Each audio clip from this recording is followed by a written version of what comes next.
Welcome back to my channel, Kelly Rene Every Day, where I'm here dedicated to teaching you the fundamentals of crochet through fun projects like we see here today. So this video is going to focus on creating this cute little fall pumpkin.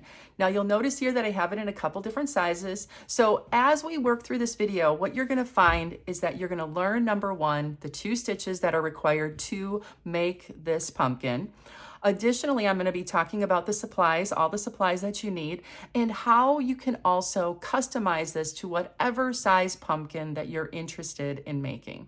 So let's get into it. Let's talk supplies. So first and foremost, you're going to need yarn. So the yarn that I used for these particular pumpkins is Hue and Me line, and I will link the colors that I used here down below, but they have a beautiful array of different colors that would be appropriate. Now, more importantly than really even the brand of the yarn is going to be the yarn weight. I used a number 5 or a bulky weight yarn. And then to go along with that, I used a crochet hook that's a 6mm or a J10 hook. This happens to be a Susan Bates hook with a bamboo handle, but any 6mm is going to work. You'll notice that the yarn band says a 6.5. That would be fine as well. I went down just a half of a size just so that my stitches would be a little tighter, so that when I fill it with the polyfill that we're going to use, that I don't see that as it goes through. So it just creates a little bit tighter stitch for us. Additionally, you're going to need a tape measure. Tape measure we're going to use to measure the size of the rectangle that we make before we put it together to be sure that it's going to be appropriate. A yarn needle to weave in ends, a scissors, and then jute or twine to put around. You could even use ribbon. That would be kind of fun. And then you're going to notice that we have a stick here. Just got that from outside, but you've probably seen that cinnamon sticks also work really well, which is fun. And then lastly, I finished off with a glue gun to kind of keep everything nice and secure and in place, so when I pick up my pumpkin, my stem doesn't fall out. So to get started, what we're going to do is we are going to create our foundation chain. So before we get started, we need to get our yarn on our hook. So we need to create a slip knot. The slip knot, what I do is, it can be made in a number of different ways, but I wrap around my 2 fingers 1.5 times. I take the loop, I push it through, and now in that loop, I just put my needle in there, and then I pull to make the knot. I then simply snug down on the tail end, not the working yarn that's attached to my ball, okay? So I want to pull down on that just to make it about the same size as my hook. I don't want to snug down that it's too tight, but it needs to move freely on here. That kind of sets the size of that loop. Now, the next thing that we're going to do is we are going to chain 13 chains. Now to chain, we are going to simply wrap the yarn around our finger, and I kind of have it coming down through the middle here. And then with my hook, I'm simply going to yarn over, and I'm going to pull it through the loop that's on my hook, which now creates the new loop on my hook. I just created my first chain.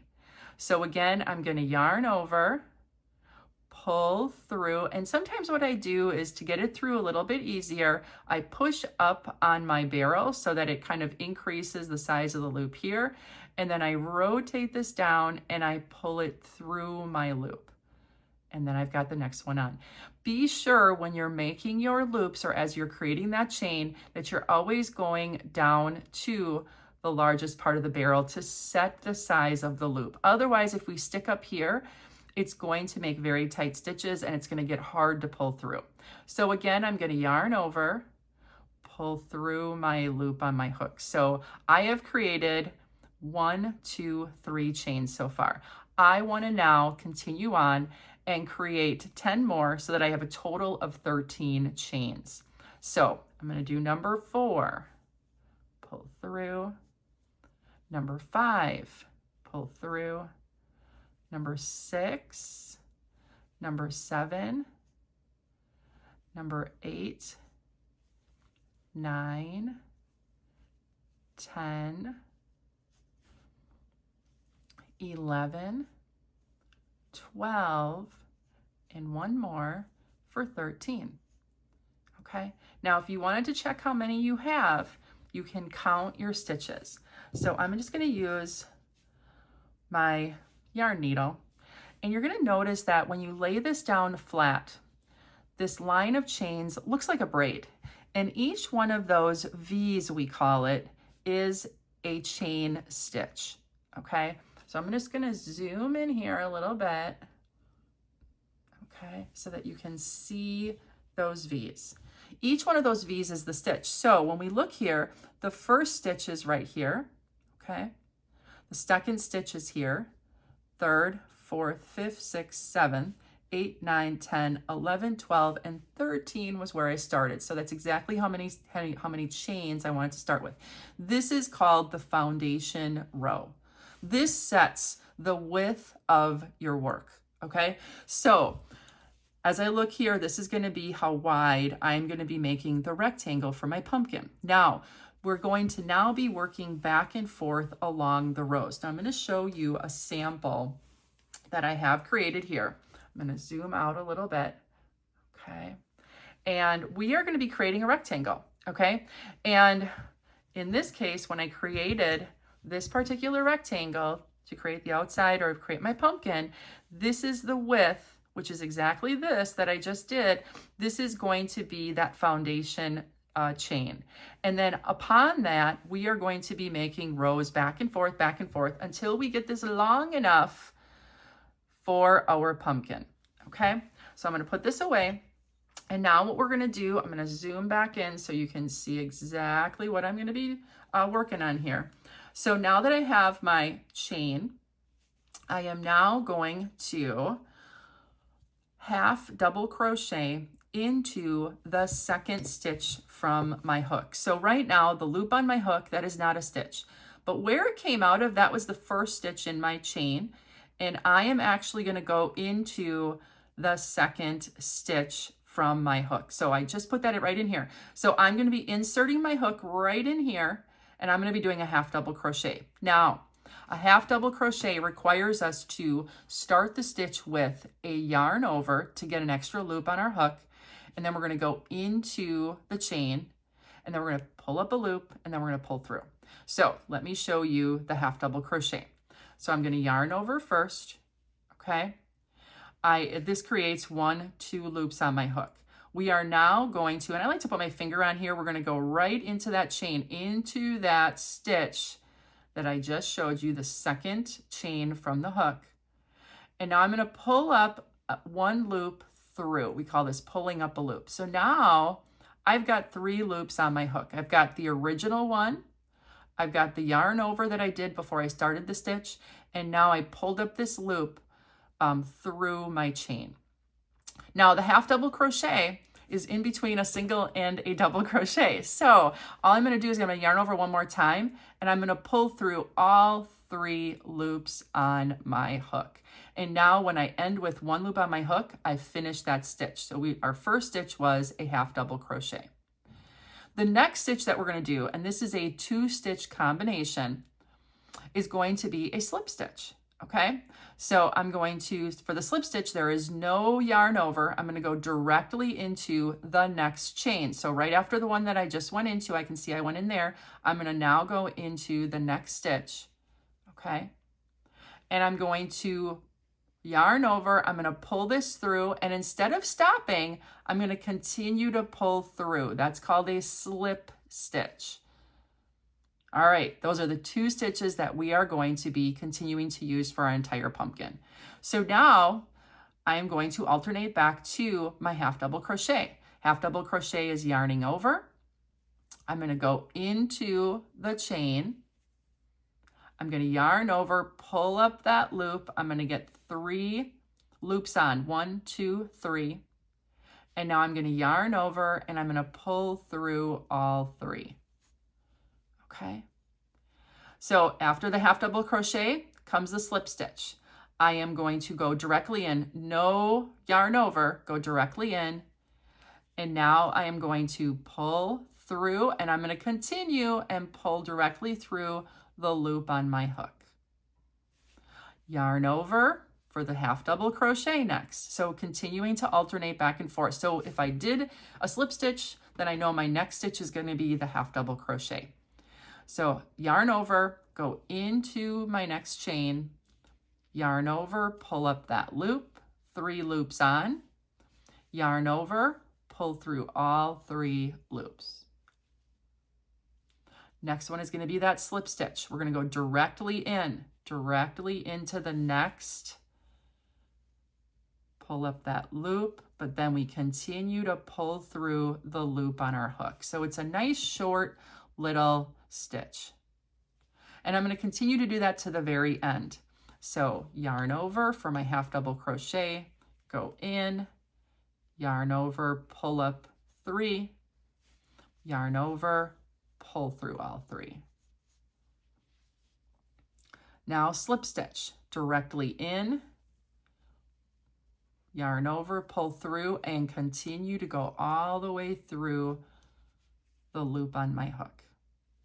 Yarn over for the half double crochet, go in, yarn over, pull up a loop, 3 on, yarn over, pull through all 3 on the hook. Go directly in for the slip stitch, yarn over, pull through, and continue pulling all the way through. Yarn over, half double crochet, in, yarn over, pull up, so you've got 3 on, yarn over, pull all the way through. And then my very last stitch, I'm on my last stitch right here, you should end on the slip stitch. So I'm going to go directly in, yarn over, pull through, and pull directly through. So we started our row on a half double crochet. This is what we call a 2-stitch repeat. So we went half double crochet, slip stitch, half double crochet, slip stitch, and so on. And that means that since we have now 12 stitches, our last one is going to end on the slip stitch. So let's count the stitches that we have created. So I am going to pull my hook out so that we can look at the very top here. It's very important in crochet to be able to count your stitches and know where you're at. This will ensure that every row that you make, you always have the same number of stitches so that you have nice straight lines and you're not creating, shapes that you're not interested in having. Sometimes it's easy to forget a stitch at the end or to put too many in, and then all of a sudden you've got, rather than a nice straight edge, you've got them either going in or out. So our expectation is here that we have 12 stitches as we go across. Remember, we did 13 as our base chain, but then we skipped that first one and our first stitch went into the second stitch from the hook. So that meant that there was 12 left over going all the way back. So let's count. So from where our loop is coming out, our loop is not a stitch. So we've got 1, 2, 3, 4, 5, 6, 7, 8, 9, 10, 11. And then always on the end here, there's that one coming around the corner. So we're going to make sure that we always go into the last one and that each one of our rows has 12 stitches. Okay, now that we have our first row created, we need to turn and go back. So every time that we get to the very end, we are simply going to chain 1, okay? Just 1 chain. And what that does is it sets the height for the next row. So now we're going to turn, okay, just like that. And now what we're going to be doing is we're going to be working back along this chain, or I'm sorry, along this row, the first row. So what we're going to do is we are going to be working in what we call the back loop only. So what is the back loop?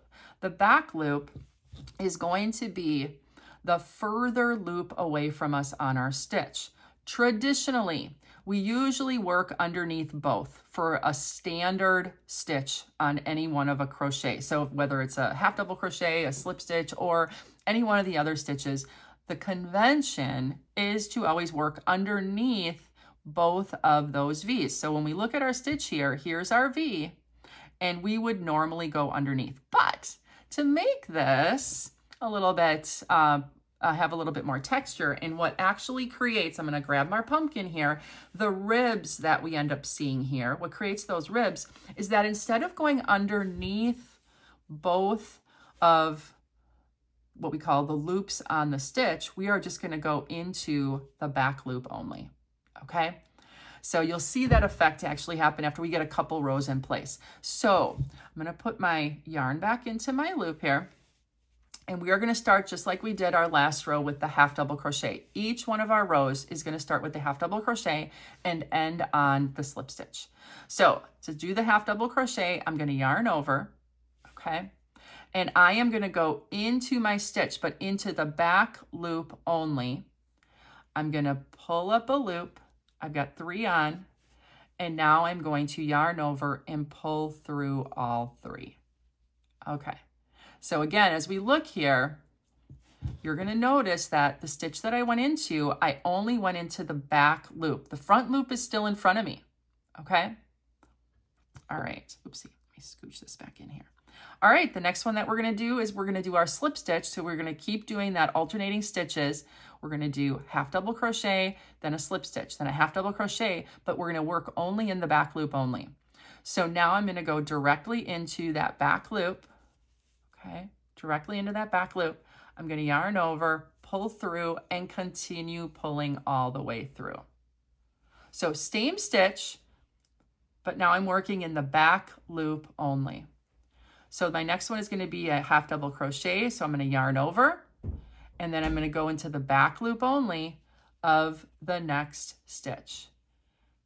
Pull up that loop, 3 on, yarn over, pull through all 3.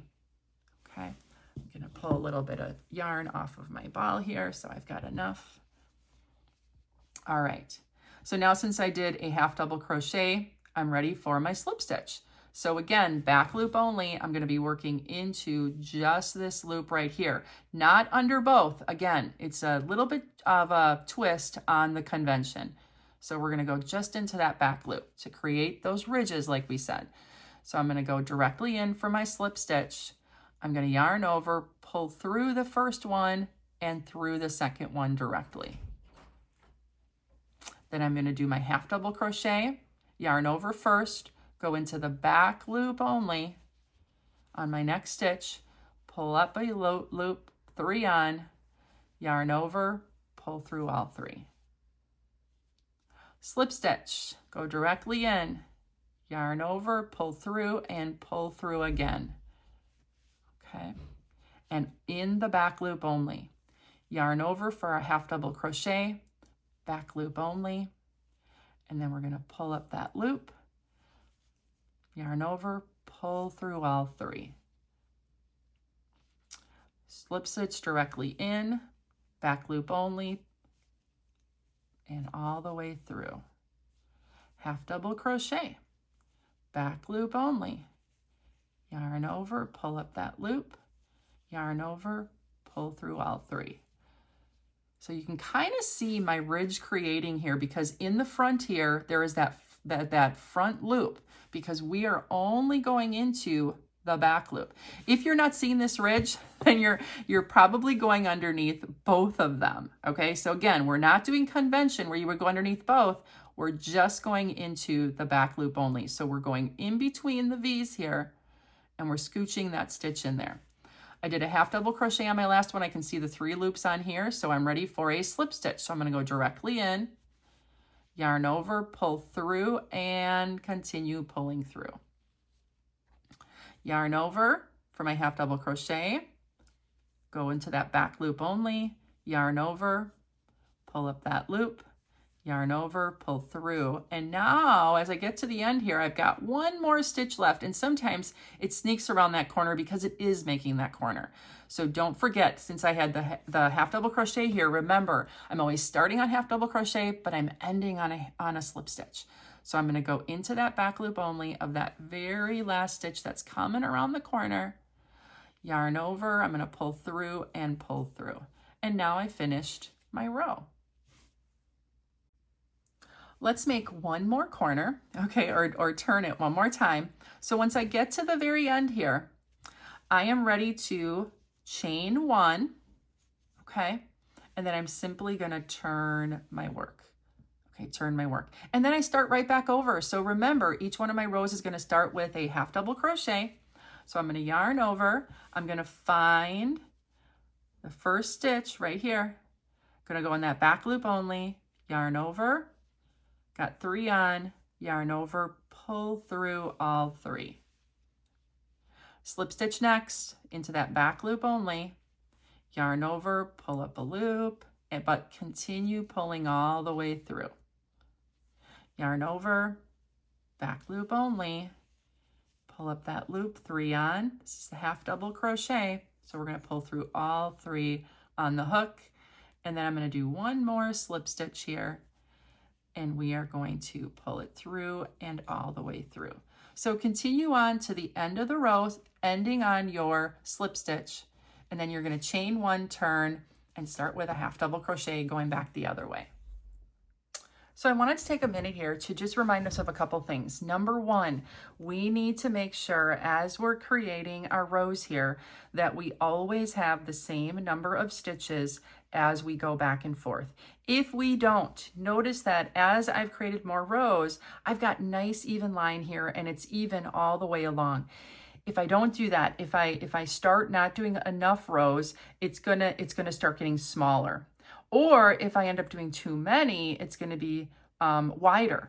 So we don't want that. We want it to be a nice rectangle with even sides. Now, what I encourage you to do is to continue after each one of your rows, count your stitches. So I've just gotten to the end of this particular row. So what I want to do is remember the loop that I'm pulling out of was the chain 1 from the row before. So all that is gaining height. So my first stitch here is going to be, as I kind of scooch this up, it's going to be right here. This is my first stitch on my row.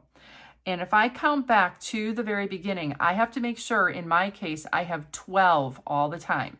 So I've got 1, 2, 3, 4, 5, 6, 7, 8, 9, 10, 11. And remember, on the end here, there's one coming around the corner here. Okay, so there is 12. Now, another clue that you've done it right is you'll always be starting on the half double crochet on the start of the row, and you'll always be ending on a slip stitch. So at the very end, it might even look like, oh, I think I'm to the end here. But if you're half double crocheting, that means you have 1 more to go and you still have a slip stitch. So always have the same number here. Now, as we've continued, so you'll notice that I've made a number of rows. You're going to notice a couple things. Because we went in the back loop only, I have these ridges created. This is what's going to make it look like a pumpkin. A pumpkin has those raised or those indents as it goes around. So that's what creates the effect of the actual, rind of a pumpkin. So that's because of the back loop only. So we're going to have these ridges created. Now, I'll know I am done when my length is 2 times my width. So I'm not going to worry so much about how many rows that I'm going to create here. All I'm really worried about is what is the size of my rectangle, okay? So I am going to measure my width, okay? So the length of each one of my rows is about 4 inches. So that means that if I go from the beginning here to the end, my pumpkin needs to be, or my rectangle needs to be 8 inches long. So I've got a row or 2 to continue here. Once I get to 8 inches, I'm going to be ready for the next step. So I'm going to continue and I'll be back when I get my rectangle the full size. Okay, I now have my rectangle at 4 inches wide and 8 inches long. Now, another thing I want you to keep in mind when you end your last row on your rectangle, and again, I didn't count how many rows I did, so I think this one is about 21, 22 rows. But the important part here is the measurements, 4 by 8. All right, so you don't have to worry about counting those rows. Just making sure you have the same stitch count in each one of the rows so that you're nice and even. Now that I'm at the end, what I want to do is I'm going to look at the placement of my tail. Okay, the placement of my tail, that I started with on my first chain needs to be on the opposite side of where I'm ending my rectangle, okay? And it'll make a little bit more sense, but I have the ability then when I end to tie things together. So if yours are on the same side, then just add another row so that you end up on opposite sides of your original tail from the original chain to the end of our actual rectangle. Now, I'm gonna take this and I am going to end by chaining one, okay? So I'm done with, if you would, my rectangle. What we're gonna do now is we are going to put these together and we are going to create a tube, all right? Now to create the tube, we need to connect this going all the way along. We're simply gonna use a slip stitch for that. And we already know how to use the slip stitch or how to make a slip stitch because we've been using it throughout. But we're going to be doing two sides together. So I'm going to show you how I do this. Now, because we've been working in the back loop only, we are going to continue that on the side of the row that we have here. So I'm going to, again, I did a chain one on my end here, and I'm putting these two sides together. In the first, I'm going to go into the back loop only of my first stitch, just like I would be starting, you know, any row. And then I'm going to go across to the first chain stitch in the other row. So right through, see, I didn't get through the whole yarn there. I split it right there. Okay. So I'm just going to go through both of those. Now what I'm going to do is just like I do for a slip stitch, I'm going to yarn over, but I'm going to pull through all 3 loops on my hook. And I'm going to end with one. So I'm going to go all the way through. I'm going to do that again. So on my next stitch, I'm going to go into the back loop only right there. And then on the other side, the very next stitch, I'm going to go into that one. Come on, go through. There we go. And then now I'm going to yarn over and pull through all. Okay, so a slip stitch to join. Do it again. Back loop of this one, going into the corresponding across the way on the other one, yarn over, pull through all. Okay, go into the back loop here, go into the corresponding loop on the other side, yarn over, pull through all. And you're gonna find that we end up getting this little trailing crochet stitch, or that braid looking V. So back loop only, corresponding one across. There's not a back loop on this one because this was the original foundation chain. So we're just going to pull all the way through. Back loop only, foundation chain, corresponding across, yarn over, pull through all 3. And continue until the end. There we go. Got a couple more to do here.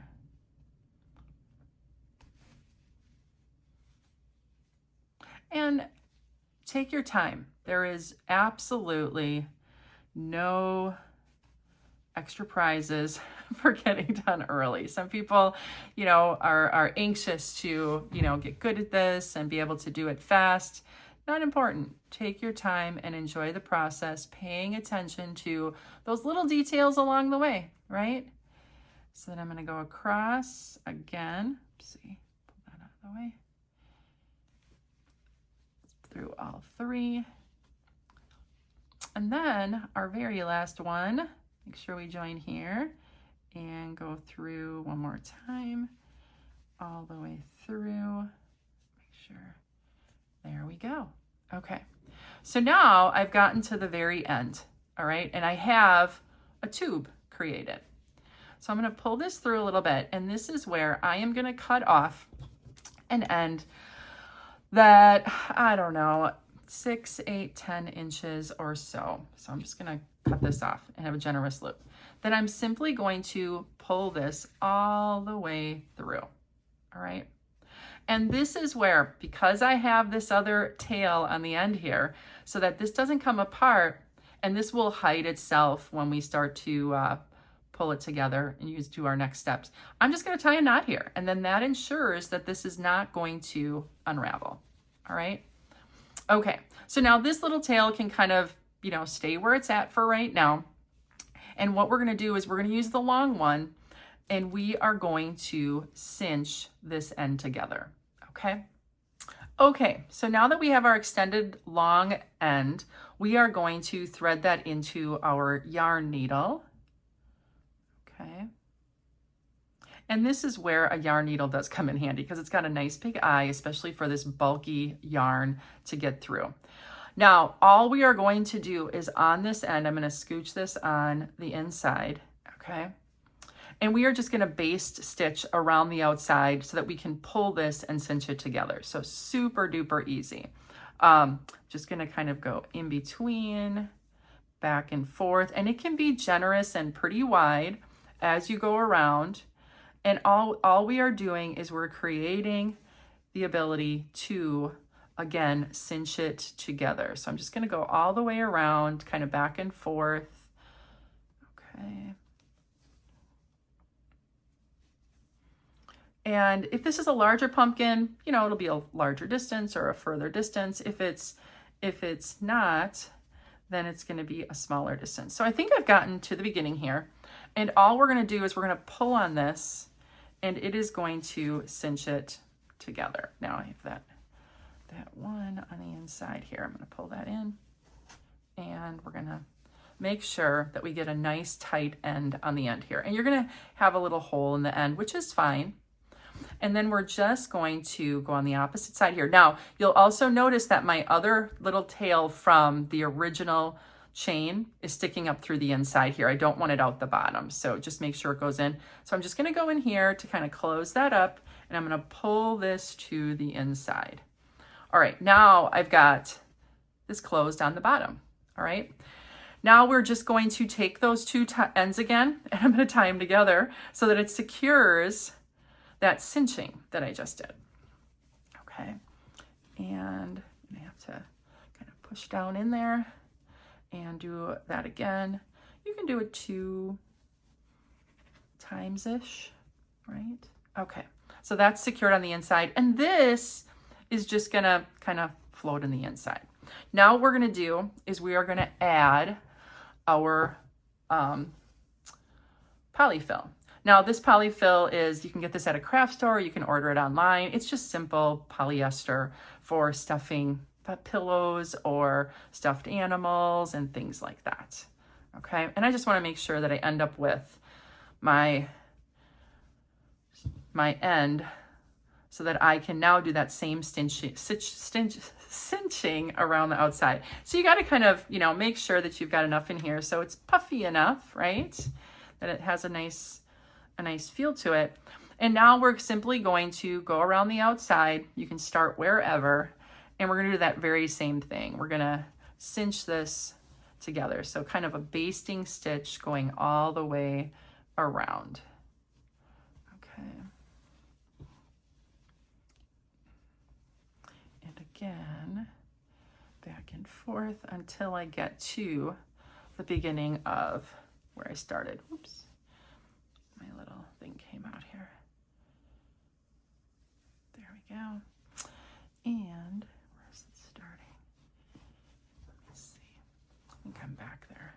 Now, on this side, this is what I consider the top, okay? On this side, we want to make sure that there ends up being a little bit of a hole here because we're going to be adding our stick or cinnamon stick and untying a bow. So I'm going to push this together, but I'm going to make sure that there's a little bit where I can stick it back in. On the bottom, I close that up completely, but on the top, I need a little bit of forgiveness there. So now that I have this here, what I'm going to do is I'm going to push back through, okay? And I am going to go all the way through to the bottom because what I want to do is I want to make this kind of indent on the top like a pumpkin does and indent on the bottom. So I'm going to go down and then I'm going to go back. I'm going to go back. So I'm going to go back up through the top again. All right. And then I'm just going to pull so that it creates that little bit of an indent on the bottom and the top. Because it's not, a pumpkin isn't like perfectly round like a ball. It has, you know, where the stem comes out and then at the bottom there as well.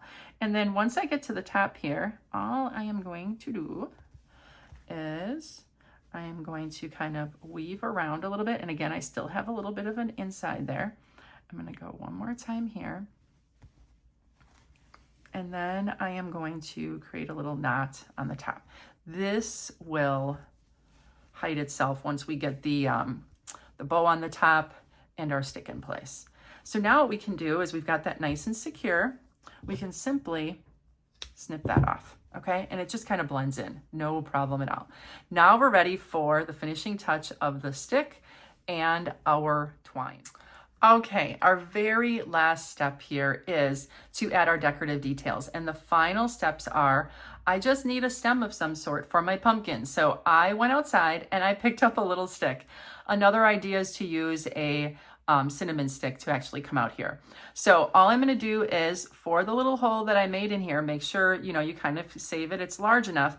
And I'm going to, let's see if I can stick it into the inside. That's all.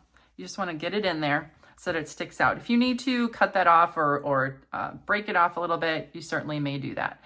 Now I'm ready to add a little bow. So I am going to cut a length of jute or twine. This could also be a ribbon that you have hanging around. And I'm simply going to, and I make it pretty generously long because I like cutting the ends when I'm done. Otherwise, if it's too small, it's a little bit hard to tie. So I'm just going to create a little bit of a knot there, and then I'm going to create a traditional bow, and that's it. So there it is, and then I'm just going to maybe snip our ends a little bit so that they're not too terribly long. And there we have it. The very last step would be to secure these with a couple dabs of hot glue. Okay, that way it ensures that the stem and the bow aren't going to fall out. So there you have it. Here is our pumpkin. Thank you so much for taking time to learn how to make my version of the crocheted pumpkin. If you found this video to be helpful, I would really appreciate it if you would subscribe, like, or even share it with somebody you think who would enjoy it as well. Additionally, you'll find other videos on my channel, as well as patterns on my website, kellyreneeeveryday.com. So thank you again for your time, and I look forward to seeing you in the next one.